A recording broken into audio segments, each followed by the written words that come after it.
5வது சங்கீதத்தினுடைய 3வது வசனத்தை வாசிக்கலாமா?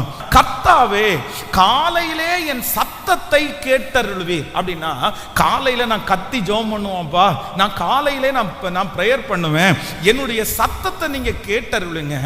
காலையிலே உமக்கு நேரே வந்து ஆயத்தமாகி காத்திருப்பேன்.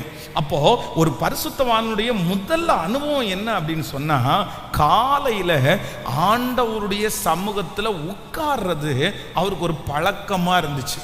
நீங்க நமக்கு அவசரமா இருக்கலாம், நிறைய பேர் வந்து அவசரமா காலையில எந்திரிக்கிறவர்களா இருக்கலாம். இல்ல அப்படின்னு சொன்னா ஒரு ஒரு ஒரு ஒரு கேரே இல்லாம என்னமோ எந்திரிச்சோம் அப்படின்னு பெட்ல இருந்து அப்படியே எந்திரிச்சு போறவர்களா இருக்கலாம். இதுவரைக்கும் உங்களுடைய வாழ்க்கையில வந்து காலையில ஒரு காஃபியை குடிக்காம எனக்கு எந்த வேலையும் நான் செய்ய மாட்டாங்க, காலையில ஒரு டம்ளர் தண்ணியை குடிக்காம நான் எந்த வேலையும் செய்ய மாட்டாங்க, இல்லைன்னா பல் விளக்காம நான் எந்த வேலையும் செய்ய மாட்டாங்க, குளிக்காம நான் எந்த வேலையும் செய்ய மாட்டாங்க. இப்படி நிறைய ஆண்டவருடைய பிள்ளைகளுக்கு காலையில எந்திரிச்ச உடனே ஏதோ ஒன்று உங்களுக்கு இருக்கும், ஏதோ ஒன்று இருக்கும்.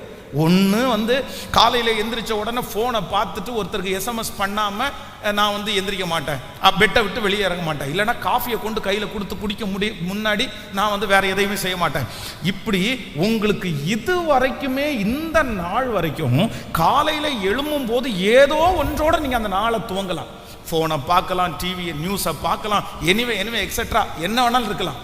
ஆனா இன்றைக்கு இந்த சங்கீதக்காரன் மூலமா ஆண்டவர் கற்றுக் கொடுக்கிற ஒரு பாடம் என்ன அப்படின்னா, இனி உங்க நாளை நீங்க காலையில எழும்பும் போது ஜெபம் பண்ணாம அந்த நாளை என்ன பண்ணக்கூடாது அப்படின்னா, நீங்க துவங்க கூடாது.